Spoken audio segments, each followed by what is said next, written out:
Japan is a country that cannot be separated from Korea.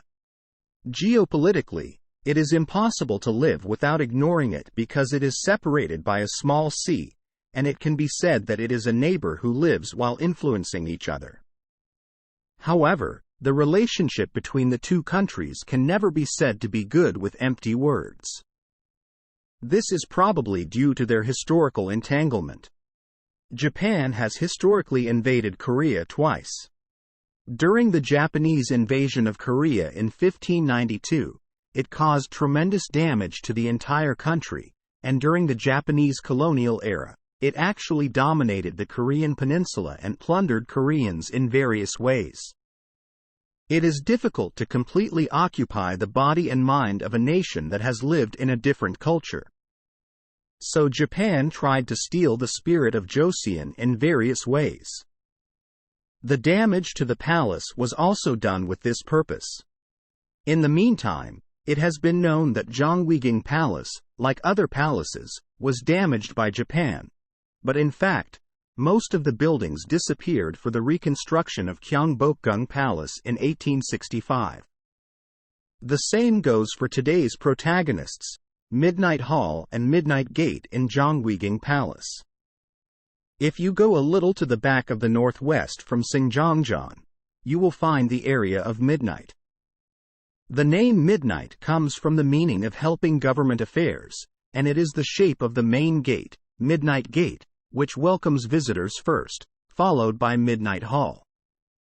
According to traditional palace etiquette, the front gate and Pyeonjeon Hall should be located in a straight line, but the location of Gyeongwiging Palace's Pyeonjeon Hall is slightly distorted, perhaps because it was built along the mountain.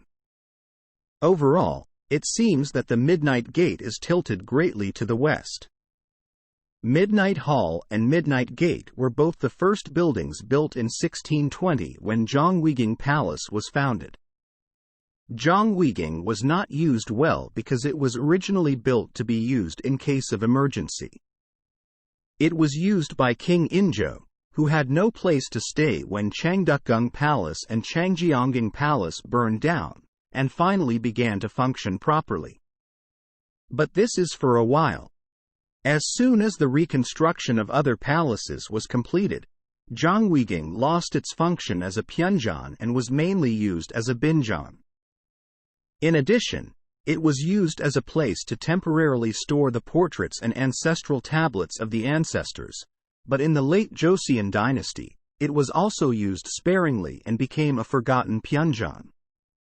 Perhaps because it was not used much, as mentioned above, it was demolished to be used as material during the reconstruction of Gyeongbokgung Palace, and during the Japanese colonial period, a school building at Gyeongseung Middle School was built in the place before midnight. Fortunately, restoration work started in the 1990s and was completed in 2001, which is still going on today. Midnight Gate, the main gate, is a building with a hipped roof with 3 rooms in the front and 2 rooms on the side. It is located right behind Singjeongjeon, and it is not in a straight line with Midnightjeon, but slightly tilted to the west. This phenomenon is said to have occurred because the road itself is very steep and narrow. Although the space is small, it is not very large, but it is located on a high podium, so its dignity stands out. Since Midnight Hall was often used as an empty hall, corridor pavilion, a path for spirits, was installed, but it was not restored. Midnight Hall is a single-story hall with 3 front rooms and 3 side rooms. In addition to the main gate, Jajangjeon, there are entrances to the east, west, and south, showing the dignity of the Pyeonjeon. However, like Midnight Gate, it was built on a high podium, taking advantage of the topography of the foot of the mountain, so it retains its dignity as a palace building. Both Midnight Hall and Midnight Gate were restored in the 2000s, so you can hardly find the feeling of the old days.